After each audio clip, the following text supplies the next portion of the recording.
They are names engraved in black marble.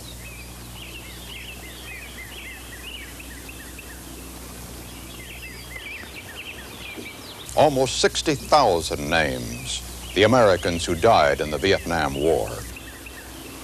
All of them? All of them.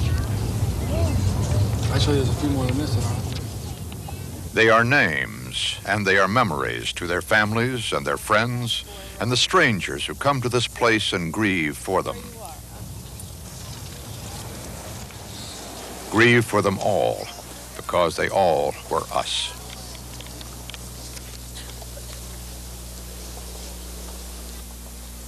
Facing that heartbreaking black marble wall, haunted and weary and dauntless, are three American fighting men representing all of those who fought in Vietnam. Look at their eyes and read some questions. Why were we there? Has our blood been wasted? Has our country forgotten what we endured?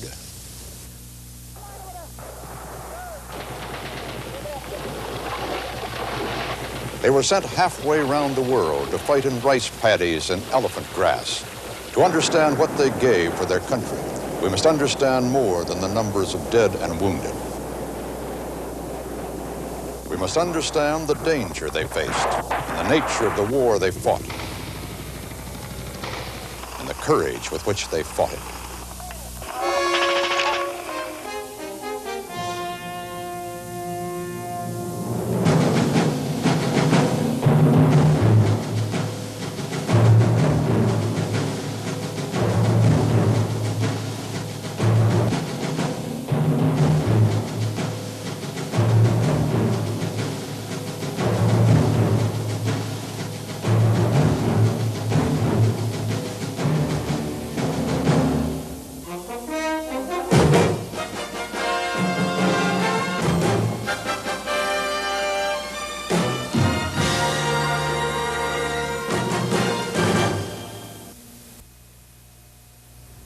The Vietnam War really should be called the Indochina War. It involved not only North and South Vietnam, but the neighboring countries of Laos and Cambodia. Thousands of American airstrikes were launched from bases in Thailand, but much of the actual combat was centered in South Vietnam.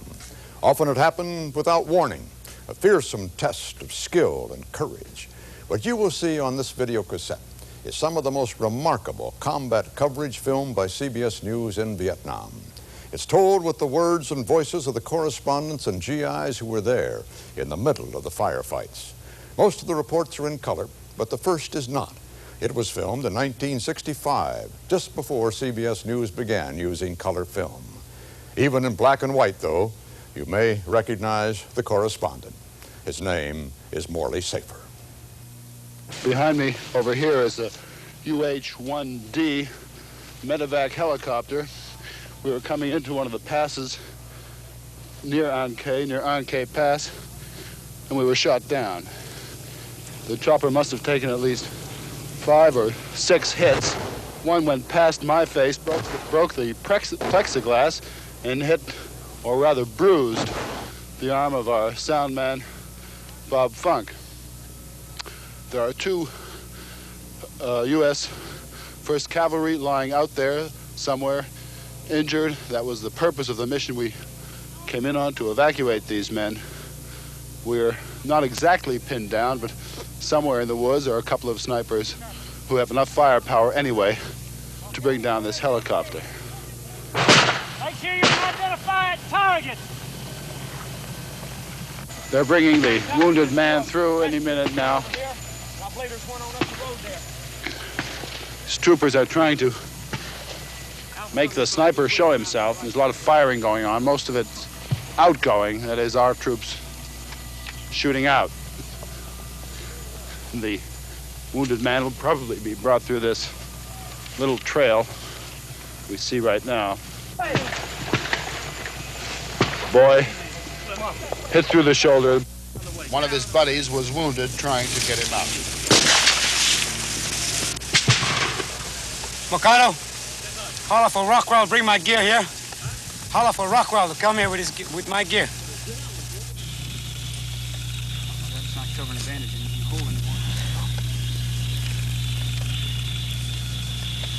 And finally he was pulled down. And finally a second medevac helicopter came through the curtain of bullets to take him out. And just as the medevac came in, the boy died. He was 17.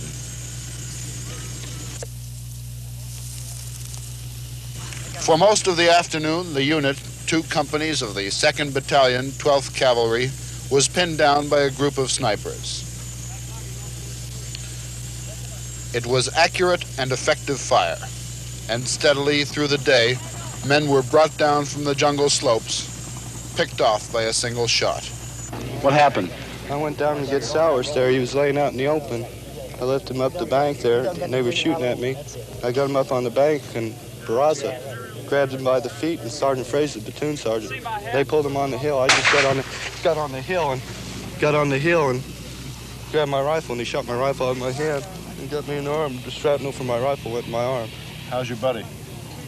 He's hit bad. He's hit up in the neck, and it came out the center of his back.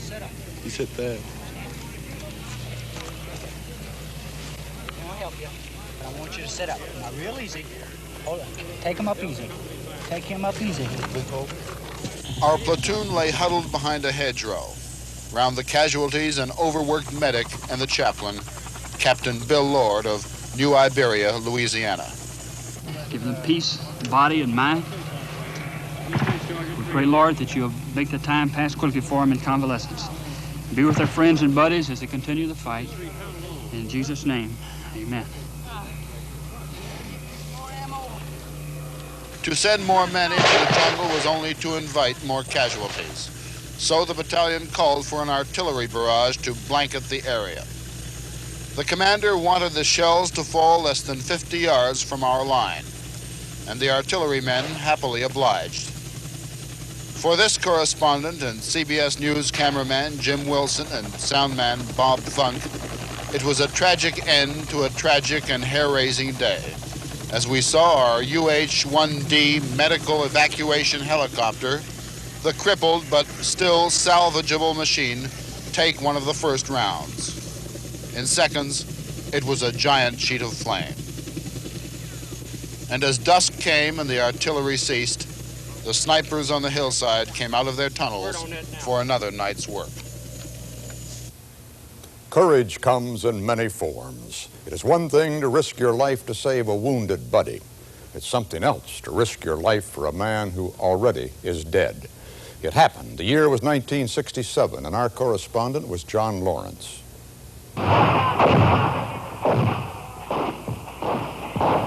Delta Company, 5th of the 7th Battalion, 2nd Platoon. There is an enemy machine gun on the other side of the hedgerow, perhaps 20 yards away, and there are snipers on both flanks. The machine gun has killed 1 man and wounded 6 so far. You better believe I did. You guys are on your own, buddy.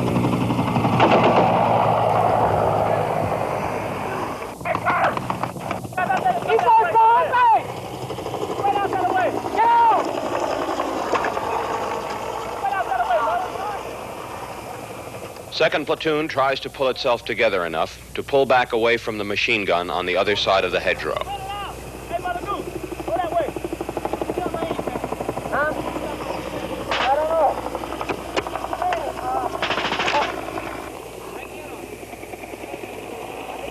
know. Safely away from the machine gun, still worried about the snipers. It is a long way from San Francisco to South Vietnam. It was longer across that last rice paddy.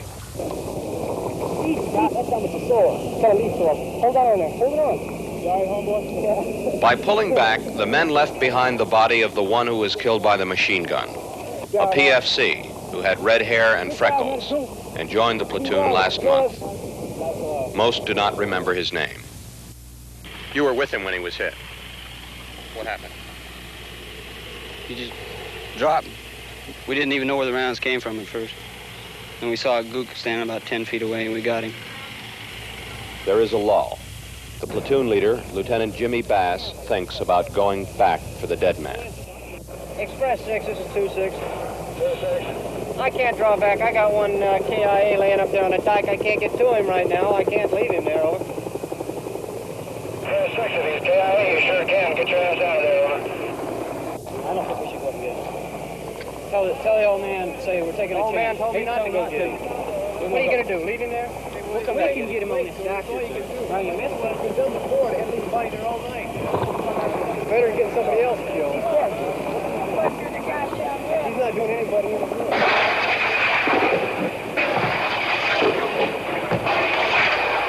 You're about to go get one of your men. Would you explain what the details of this? Yeah, he got hit. The first man that got hit, he got it in the head, and they can't leave him out there. What the heck? We're just going to go in, pull him off the dike, and bring him back here and get him out where he can get buried.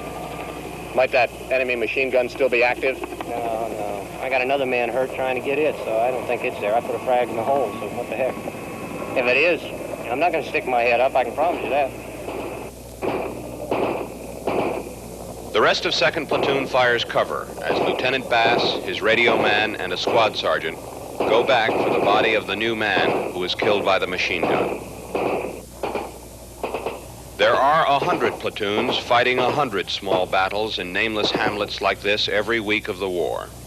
They are called firefights. And in the grand strategy of things, this firefight had little meaning for anyone but the red-headed kid who was killed here. Express 626. This is 26. I got another body here. If you can get somebody in to pick it up. That same year, 1967, Don Webster was caught in a Viet Cong ambush of American troops. Boy, those bullets are close. How many men are wounded, did you say? They just brought in that gun. Maybe a few minutes before they get a chance to use it. And now suddenly it started to rain. These summer monsoon rains that hit in a flash and leave just as fast. They're working on it, trying to save his life.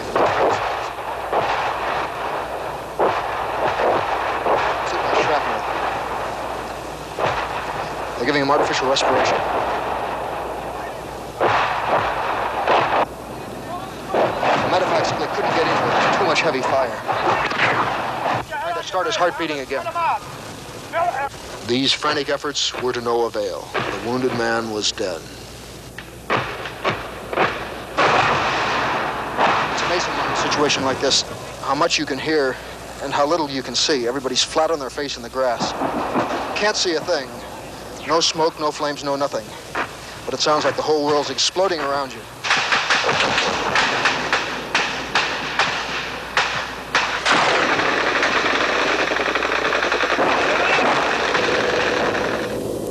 In November 1967, communist troops attacked the base at Dak To in the Central Highlands, pounding it with artillery and mortar fire.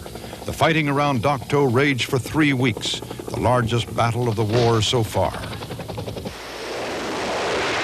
Early on, the enemy tried, but failed, to overrun the airstrip. These men, the survivors of Bravo Company, told Robert Shackney what had happened. The roughest part was when it first started, the ground attack, the mortar attack, and they were hitting us with rockets, all three at the same time. We had to get our stuff together and fight back. We didn't have any positions dug in. All we could do was fight right on the ground behind trees, behind rucksacks, and everything else. We did a good job. Did they ever get in your perimeter? At one time, they were about 10 meters outside. We stacked up the bodies, and there they lay. This is the man here that did most of the work yesterday. And you are? Sergeant Ortiz. Bravest man in the world. You not me. Wait, somebody else tell me what Sergeant Ortiz did. Sergeant Ortiz, all of our men were pinned down, so Sergeant Ortiz was down on the machine gun. And he helped me where I get all my men back and all 6 Zeros men back and all 5 9s men back. And he stayed down on the machine gun until everybody was back. Standing up in the open, I might say, firing down on the NVA. And then ran back to our lines while we supported him. I'd like to add something to that. He also sat down behind a log in front of our line, had men behind our line toss hand grenades to him so that he could throw them down further and get them right on the enemy. Sergeant, when you did all that, why? I don't know. In 1969, the year after the Tet Offensive, a new president, Richard Nixon, began reducing the number of American troops in Vietnam, turning more of the war over to South Vietnamese forces. But the change was gradual, and there was plenty of fighting yet to be done. Combat coverage at its best did more than show bullets and blood. It told you something about the men, who they were, what they felt, and how they performed in battle. Here's a 1970 report from Richard Threlkeld. It's dawn, and Alpha Troop 19 is commuting to war.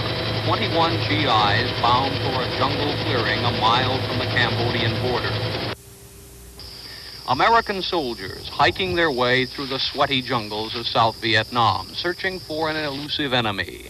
The temperature is almost 100 degrees, and the jungle stifles even the tiniest breeze. The going is slow. There could be a North Vietnamese regiment hiding a few yards away, and no one would see it. Nobody talks, so you start thinking. Specialist 4 Dwayne Boer is thinking he's going to meet his fiancée in Honolulu in 2 weeks. And he will show her the silver star the general pinned on him yesterday. DeValle is the lone medic in the platoon. He's scared from the moment he gets out of the chopper to the moment it picks him up. Scared that someday he's going to get killed picking up a wounded buddy.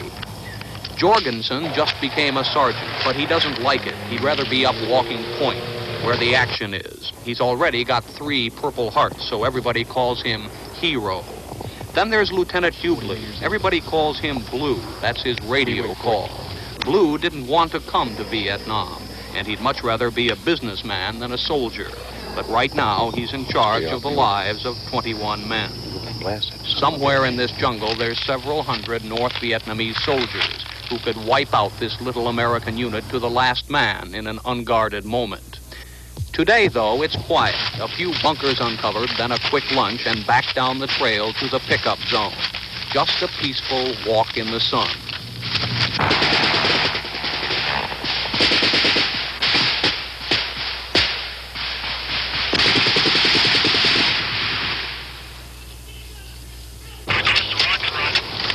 Okay. Okay, would you roll in a 270 from the smoke, approximately 100 meters away from it. I'll adjust you from there. All right, who's wounded? All right, give me some cover.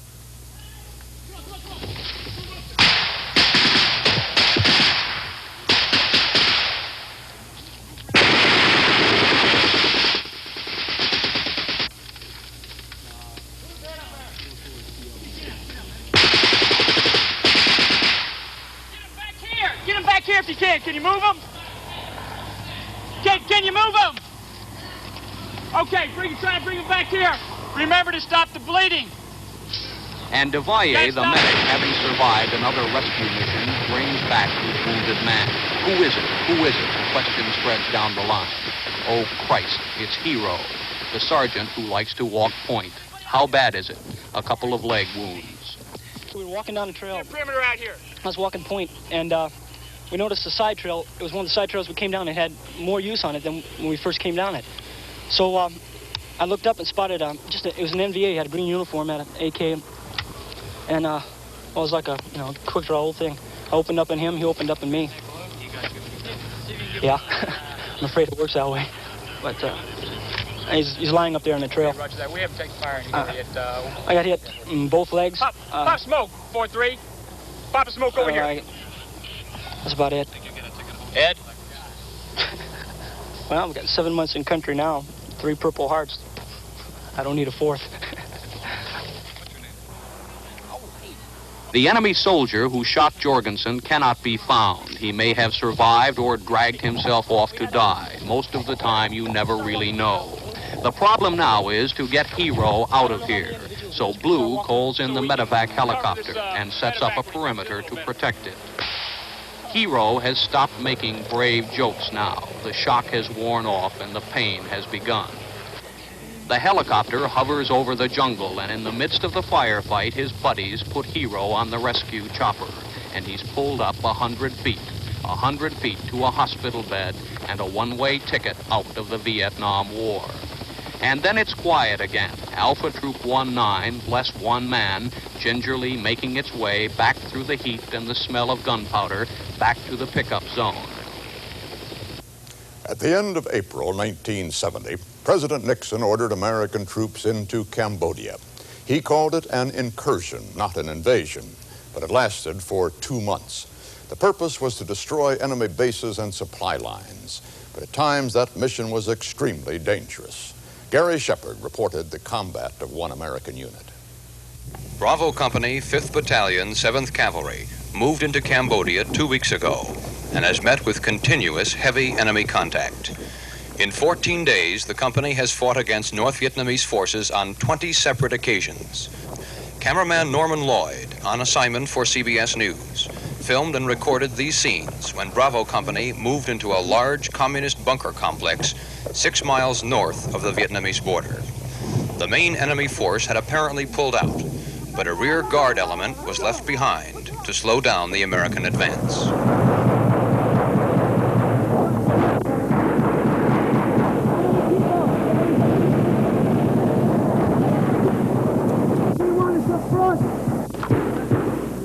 The North Vietnamese were well dug in heavily fortified bunkers like this one, just a few inches of it visible above the ground.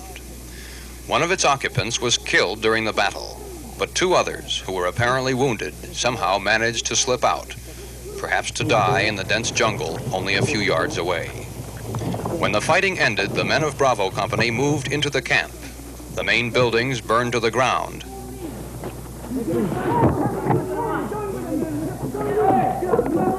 The next morning, Bravo Company has hardly moved more than a few hundred yards when it runs into an enemy ambush.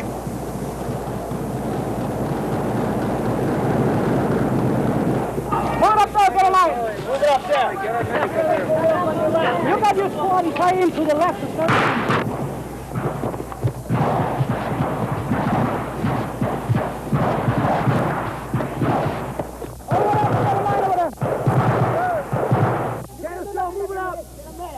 During the first few minutes of the fighting, Bravo Company suffers 1 man killed and 3 wounded. The medics work furiously to patch up those who are still alive, while the rest of the company pours a sheet of fire at the enemy positions. Bravo Company began its campaign inside Cambodia with 123 men. Its strength is now down to 89, and Lieutenant Lewis is the 3rd commanding officer in 4 days. The first was killed in action. The second was wounded. Lieutenant Lewis says despite the fact that the company is down to 2 officers, himself and 1 other lieutenant, the men's morale is still high. But the tension of the past 14 days of combat is written on each man's face as he waits for the order to move out again, down another jungle trail, to some place where he knows the enemy is waiting. As you have observed already, much of the Vietnam War film told the stories of young American men in battle. It should be noted, however, that young American women also were serving in Vietnam. They were not assigned to combat, but they had to deal with the awful results of combat. Ed Rabel told their story in 1971. If you are a nurse at the 91st Evacuation Hospital overlooking the South China Sea, you can steal away to the beach and pretend there is no war and that there are no war casualties. But you know such pretense is short-lived, that you really cannot get away, that the flapping blades of a medical evacuation helicopter will shatter your dream and deliver the war right to your doorstep.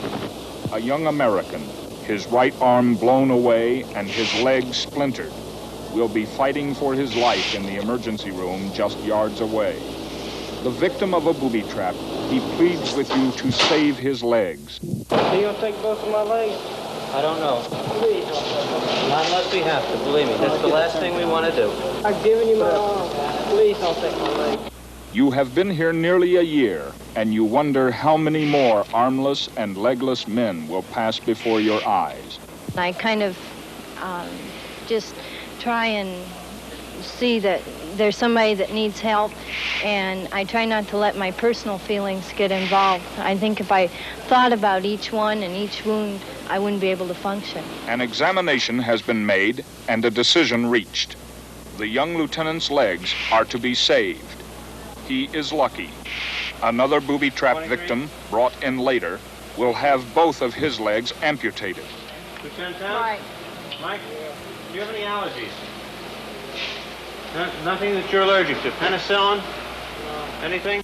Nurse Linda Sorensen will help with the operation as she has with scores of others. It may be winding down a little, but it's still things that are happening. The mine accidents and things just shouldn't be happening. It may be going down a little bit, but we still see the guys. The guys that are over here are still being hurt. He was really.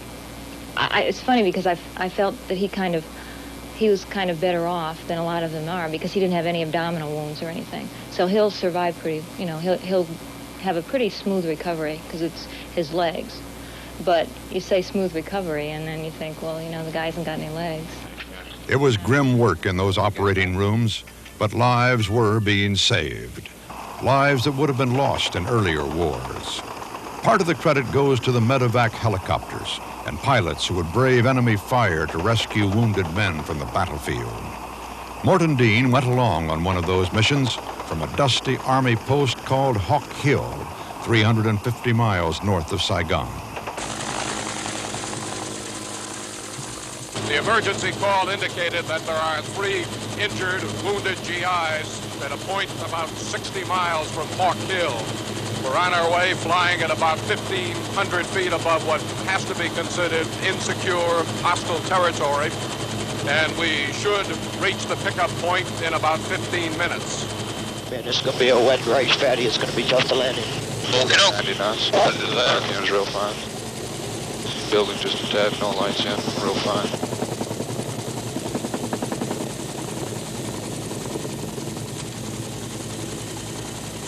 Hey, something just hit us in the tail. Okay, slow it up. Tail up. Okay, nice and down now. Right down, sir. The medic thinks a grenade has exploded near the tail. A slight jolt, but the ship is okay. Okay, don't worry. Just pull him off the litter when they bring it up. You try your darndest to get in there, even if you're taking fire and all this bit. You try and pick this person up because they're really hurt. And you go crazy, and you just wonder if that's the time, is this the one that's going to be there, it's going to get me.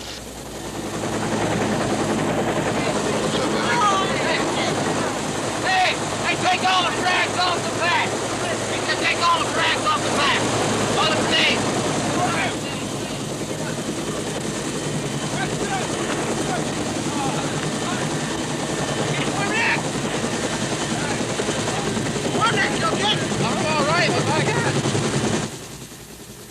Now the takeoff, another hazard. Hey, don't spare the horsepower. Several uniformed North Vietnamese regulars are spotted by the medic. He and the crew chief return their fire.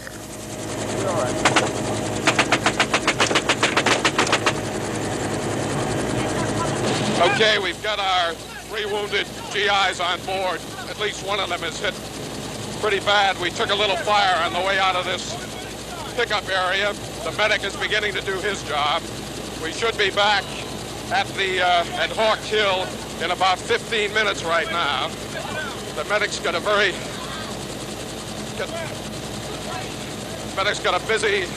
busy few minutes ahead of him before we get back to Hawk Hill.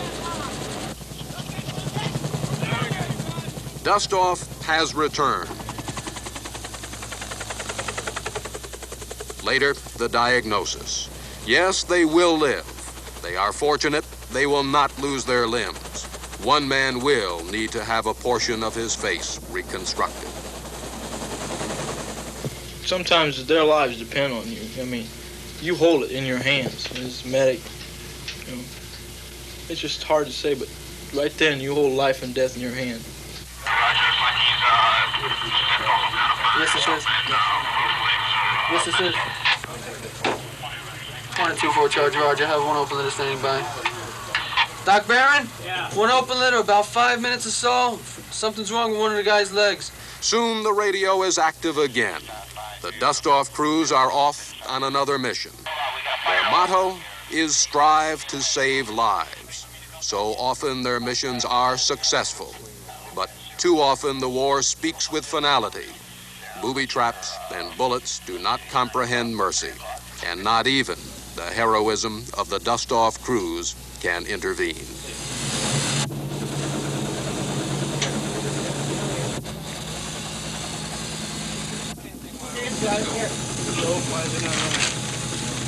Appleby, watch the IV. Bicarb ready. Bicarb's in. Quiet now.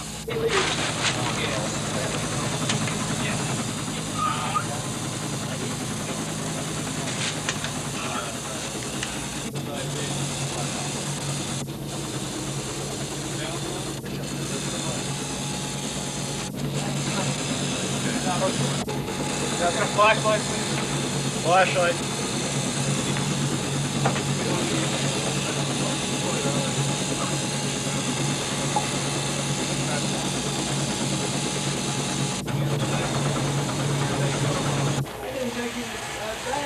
Well, we were.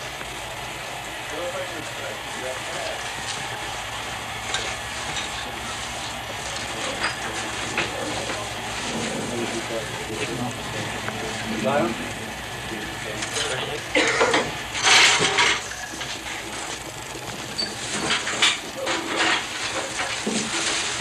many are coming in now? 2? I think there's 3 more now. 3? I believe there's 3.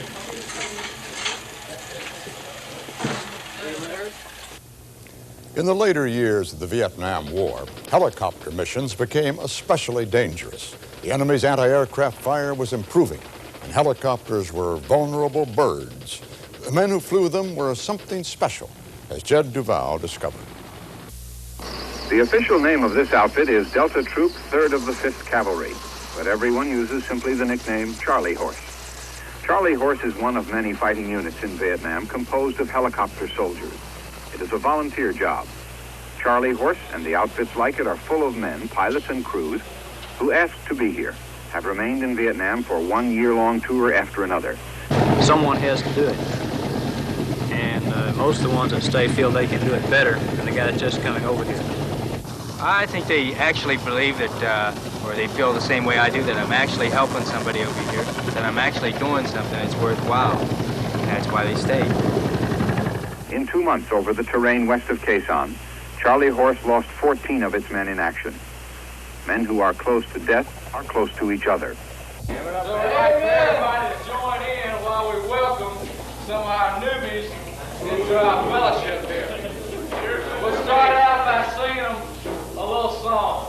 Oh, you're going home with a body bag, do-da, do-da. You're going home with a body bag, oh, do-da-day. Let's hear it. Shot between the eyes, shot between the thighs. You're going home with a body bag, oh, do-da-day. 1, 2, 3. The boisterous play includes dousing the new men with beer. The day after the singing and beer tossing, Charlie Horse lost 5 killed when 3 of its choppers were shot down. That day, too, Charlie Horse was rescuing others who were shot down but lived through it. Rescue is not the main mission, scouting is. But they happened on this one, a machine that had gone down and was burning. Riflemen who ride with Charlie Horse guarded the downed bird. There were no enemy around, but one never knows if that will be the case until he lands. Another similar mission. A small chopper, a scout from a sister unit down, having hit the side of a hill. All 3 aboard dead. A man worries about becoming accustomed, hardened to this. He wonders if he should allow himself to make friends. Wonders if love for a buddy has become a luxury. You know the enemy's out there, and you know it happens, and you see your buddies getting killed, but you just try not to think about it. When it happens, and I guess that's all you can say. It's in the back of your mind, but if you think about it too much, you can't do your job because you're nervous. Charlie Horse pilots are fully aware that the danger is constant and substantial where they fly. They are proud to face it, defy it every day. At least one enemy soldier is seen by the scout. There's an AK and a pack laying on a rock here. We got a gook. Oh, we got a gook. Okay, roll in that little creek there. We're taking fire out of there. That's it, right there, right there. Okay, go straight up. Go straight up. Okay, I think you got him. Well, that was quick. First thing out, he got a gook. Put some 50 in there before we look. Good idea. That's it. That's it, my friend, right in there. Oh, that's beautiful, beautiful. We really caught him with your pants down. Yeah, Roger, pants down. In the evening, they commute home to Quang Tri, but they do not get away from the war. Oh God, our Heavenly Father. Near where Charlie Horse parks its machines, there is a small, spare chapel. The men of the outfit who are killed are remembered with dignity and brevity. And have it more abundant. Truth and you nervous, sound tax.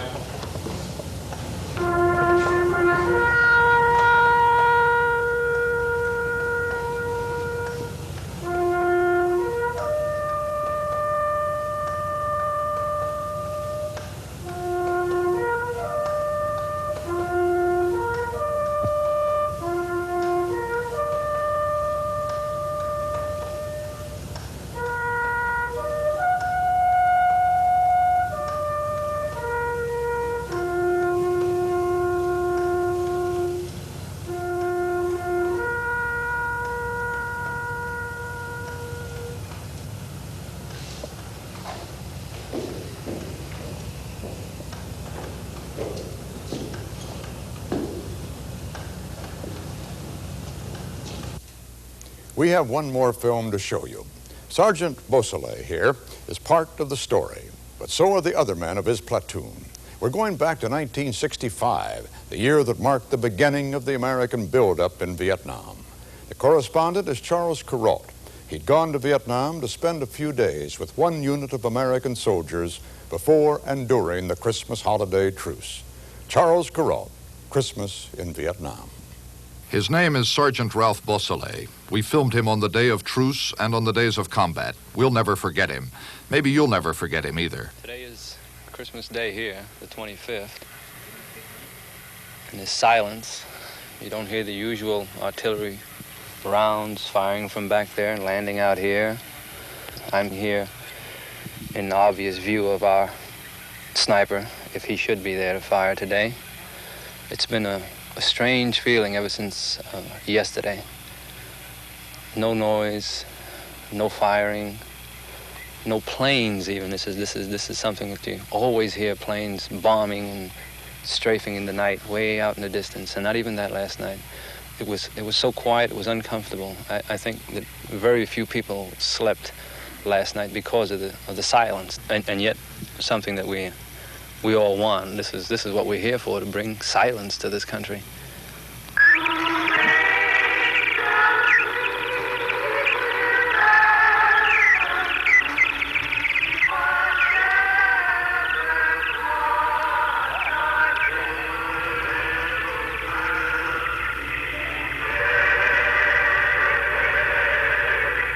Everything you're about to see took place in Vietnam on Christmas and on the days just preceding Christmas. We thought you might be interested to know what it was like along these 300 yards of front line near the Iron Triangle. The enemy is right there, down this line of rubber trees where the jungle begins. And here, facing the enemy, is the 3rd Platoon, A Company, 2nd Battalion of the 2nd Infantry. This is the week of Christmas in Vietnam. Maybe what made Christmas Day seem so especially quiet to Ralph Beausoleil was that the war with the enemy snipers on Christmas week had been so especially violent. Alpha Oscar, this is Alpha November, over. I don't think he's going to fire, it's too early.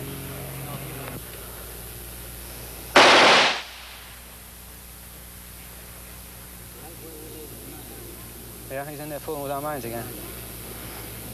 Come on, Doc!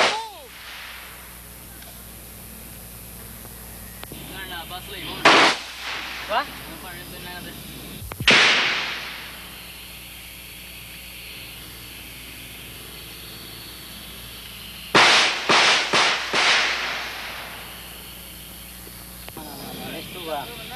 He's not moving? All right, let's go get him then. Let's go. Get your rifles, Lennon. Want to keep monitoring him? Yeah. Tell him we're on the way down to get him. Okay. Come on, Sergeant Duenas, drop that line. I'm not interested in that line. Let's go. When the sniper shoots at them, of course, they know what the damage is. Every time they shoot at him, they have to go find out. That means going beyond the barbed wire into the country of the enemy, Victor Charlie, VC. It's dangerous work, and this time Sergeant Beausoleil decides it's not worth the risk that Charlie may be waiting at the jungle's edge. He decides they'll put off the search.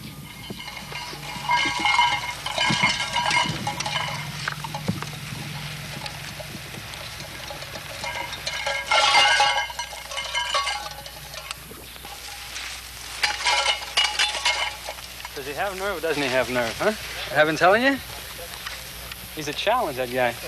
Really is. For Ralph Beausoleil's 3rd Platoon, the Vietnam War is here, at a rubber plantation called Lai Khe, which is the 1st Division's 3rd Brigade headquarters. And not just at Lai Khe, but on the perimeter. And not just on the perimeter, but on this little bit of it. A piece of ground, which has belonged in recent years exclusively to the Viet Cong, and which now is shared by Ralph Beausoleil. This is the area we've been working in, and we've cleared into there about 15 meters. I think yesterday we found 4 mines, and the day before that we found 5. And they're all clustered around the mines that we laid for them. They're booby-trapping your booby-traps. Booby-trapping our booby-trap, exactly. We find them, there's no problem. We haven't had an accident here yet, thank God, by tripping off one of theirs. And I think they're getting pretty well disgusted with it because they haven't no real success with it. Maybe they stop all this nonsense of booby-trapping out here.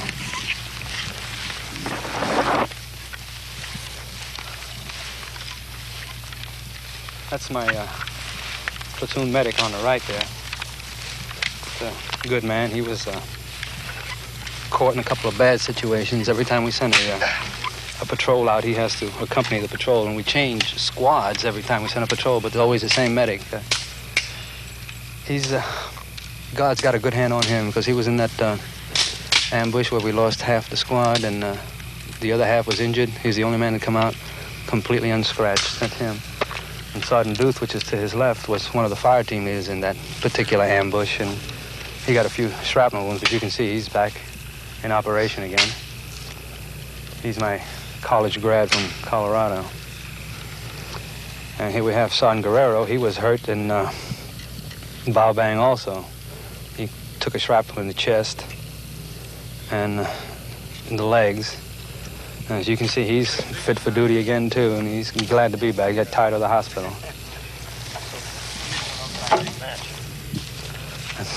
That's Berger, the platoon JD. Good man.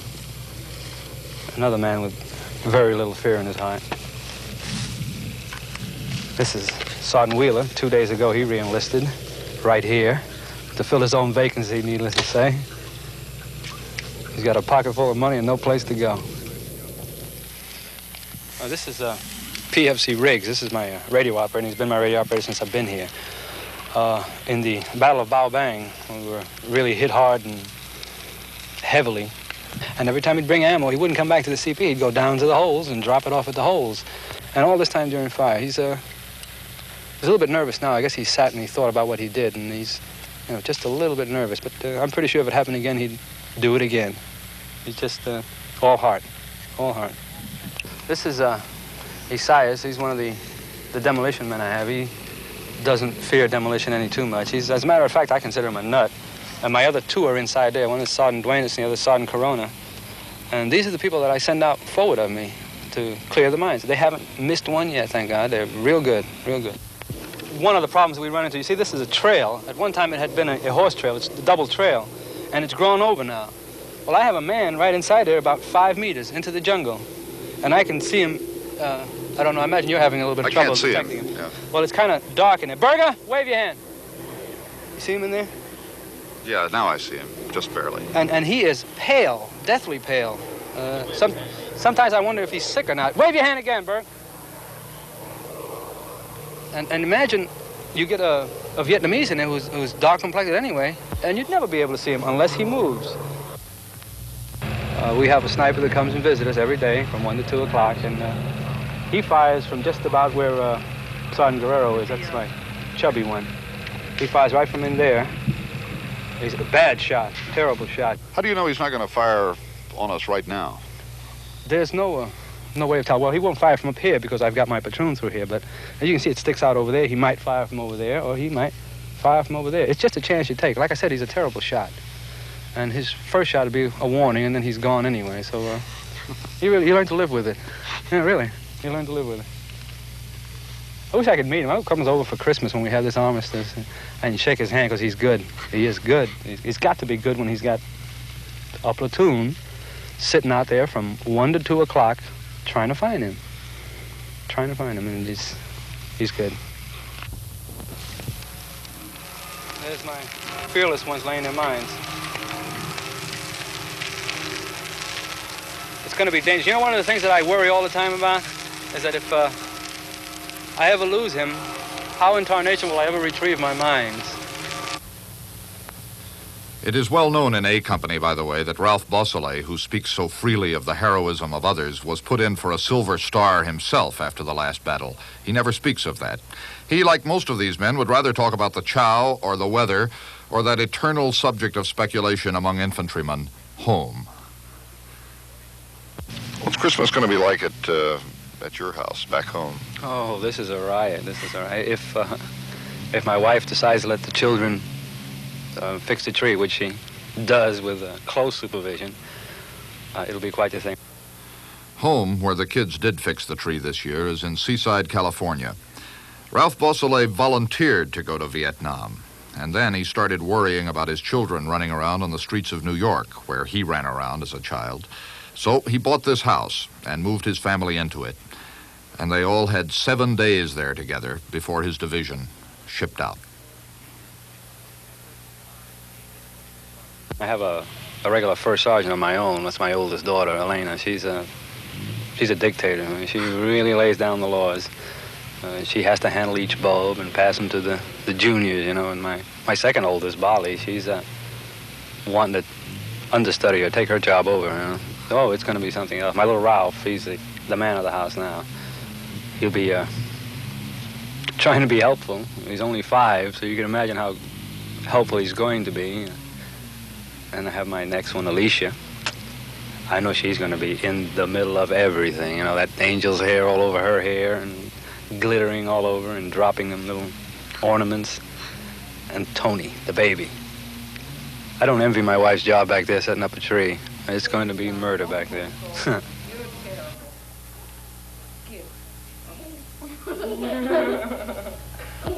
Wish I was there. I'd like to see it. The next year I'm going to sit there and just watch and let my wife go crazy. Let her go out of her mind trying to control them 5 children. Christmas. Just a normal Christmas at home, huh? I look forward to that.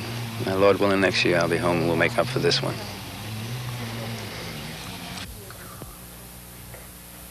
Holy Mary, Mother of God, pray for us sinners now at the hour of our death. Amen. In the Father, and of the Son, and of the Holy Ghost. Amen. Please, God, take care of my father. These are mines. Once armed, they are made to shatter at the slightest touch into thousands of lethal chunks of steel. If you're nervous, you shouldn't handle mines. The man in the middle is the 3rd Platoon's demolitions expert, Sergeant Jose Duenas, who was never nervous.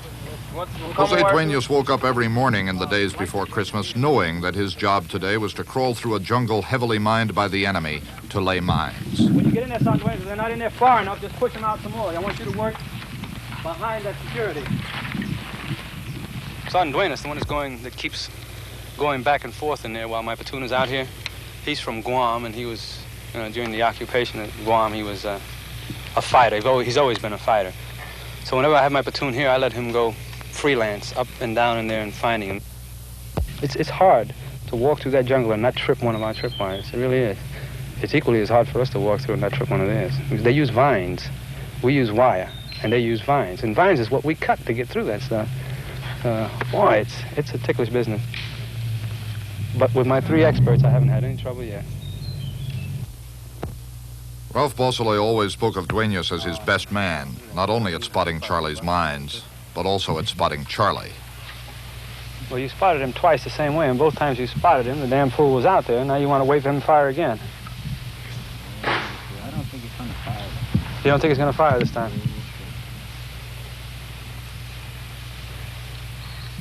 You see him out there? Well, the same thing I've seen before, the movement. He hasn't been wrong yet. I've seen him No. twice, and both times he was out there, so I can reasonably assume that he is out there. I guess he's out there to check our progress, really, to see just what we're doing out there. You notice how he skirted this area already, so evidently he knows we got that doggone thing mined already. No movement? No. You figure he moved further to the right already, huh? When you hear that go bang, you know what happened. You know what, and this time it's going to be from the center rather than from the flank. Sergeant Ray Floyd, forward observer, calling in mortar rounds on the spot where Dueñas saw the sniper. It's November. We're going to walk those rounds around that general area where this individual was seen. Over. Roger, number 1 gun up. Roger on that. Read back. Hang it. Hang. Fire. Fire. Round on the way.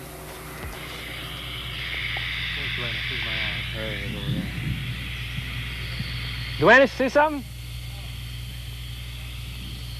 You got to keep asking him, because he'll sit there and stare at him and see him moving and won't say a word until he's ready to shoot at him. And by that time, you shot at somebody else. November, on the way, over. Should be right on the edge of that wood line. You should see it clear. And then the breathless Drop to 5. silence of men who know they're being stared at, staring back at the jungle's edge, waiting for the mortar round to land, waiting for the enemy's first movement. Nice, wait. Too high.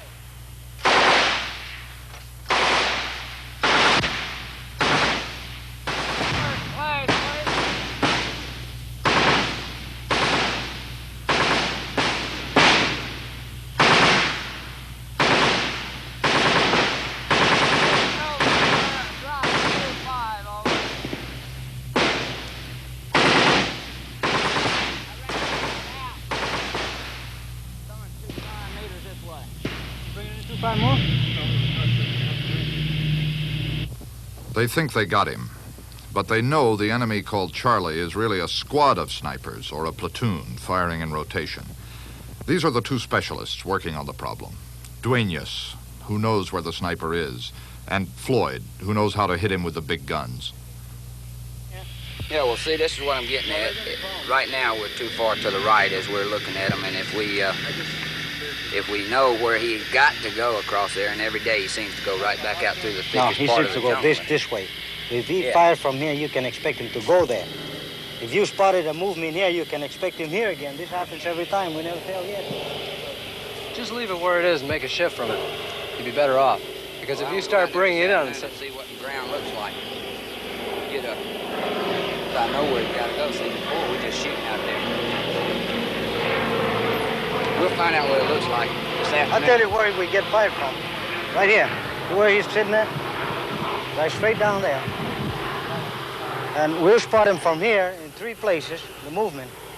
And then we can expect to be shot at from that area there twice now. He got one of our boys right here.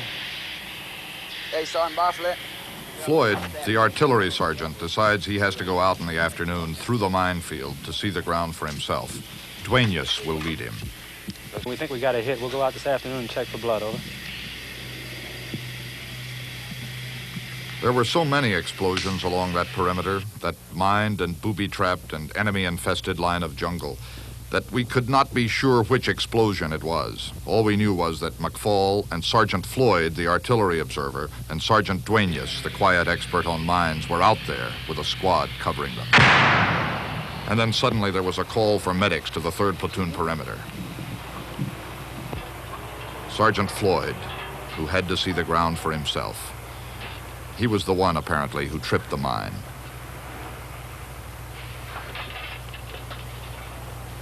Part of Ralph Beausoleil's platoon, ignoring the danger, had raced into the jungle to pull the 3 men out.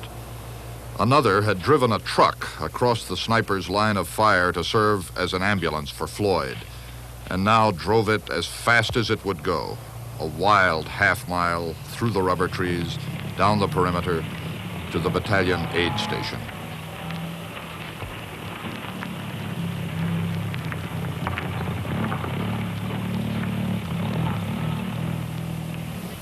Sergeant Floyd, who had to see the ground for himself. 4-inch ace wrap. Damn. Okay. That morphine will start working in a couple minutes. Yeah. Now, see if we get the leg lifted up there. Yes, man, I'll pick it up.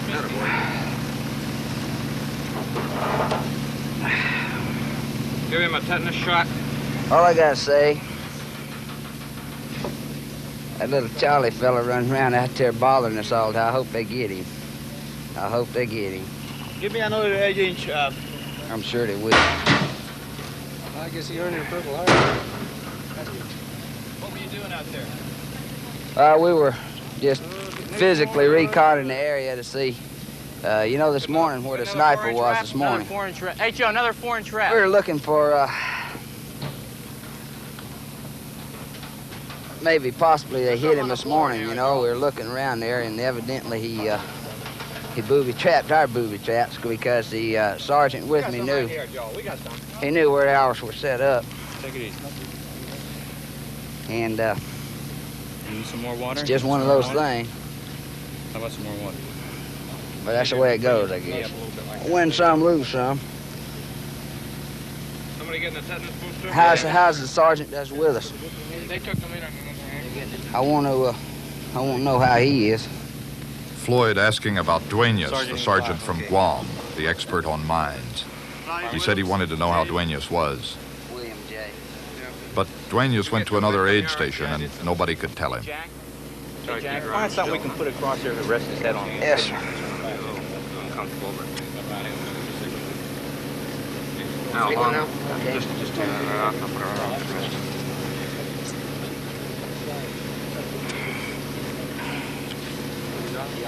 You feeling better now that you shot the morphine? Not yet, man. That leg's about to get me. Oh, you will. You'll be better. Now, try to keep that arm quiet, right? As soon as that bottle is drained, they'll take it out for you. Okay? Yes, sir. That morphine will take hold in about 15 minutes. Damn.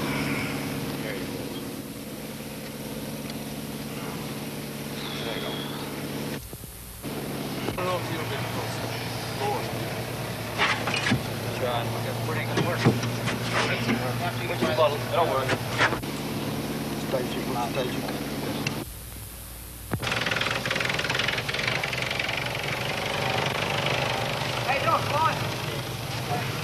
Santa Claus in the background. At the brigade hospital, Corona tried to stop crying. Ralph Beausoleil didn't even try to stop.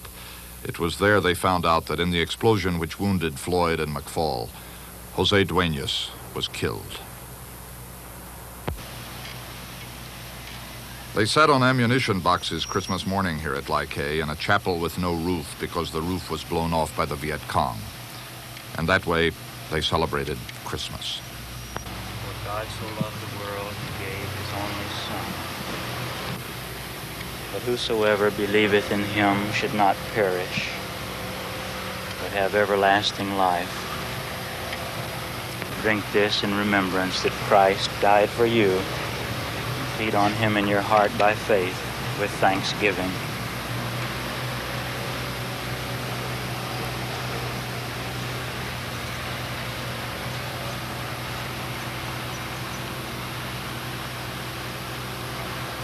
And now the blessing of God Almighty, Father, Son, and Holy Spirit support you, sustain you, lead and bless you now and forevermore. Amen. Then they picked up their rifles and went back to the perimeter. Because of the truce which came too late for Duenas, they had some time on Christmas to think their own thoughts. Oh, Duenas, he's a little man in stature. He's very short. The pictures show that he's small, but he was a giant among men. He never complained, never showed any type of emotion, never. No matter how dangerous the job was, he'd just shrug and go do the job. It cost. There's no easy way to win a war. It's all hard. I lost my best man. Every time I lose one, it's like a son, and I write my wife and I tell her who it was, by name usually. And she's very religious, so she probably says a prayer for him too. And all you can do is tell them how well they were, how brave they died, and the fact that she has to face it. Maybe one of these days it's going to be me. Jose Duenas was the bravest man I ever met. He was, as Ralph Beausoleil said he was, without fear. If you're the kind who prays, you might pray that these other brave men, the 3rd Platoon of A Company, all leave this terrible place safely and come home to you next Christmas. This is Charles Kuralt. One postscript to that story: Sergeant Raymond Floyd returned home safely, but he lost a leg. And the war, of course, would not be ended by the following Christmas. For Americans, the war in Vietnam was just beginning. This is Walter Cronkite, and this has been one of a continuing series of video cassettes on the Vietnam War.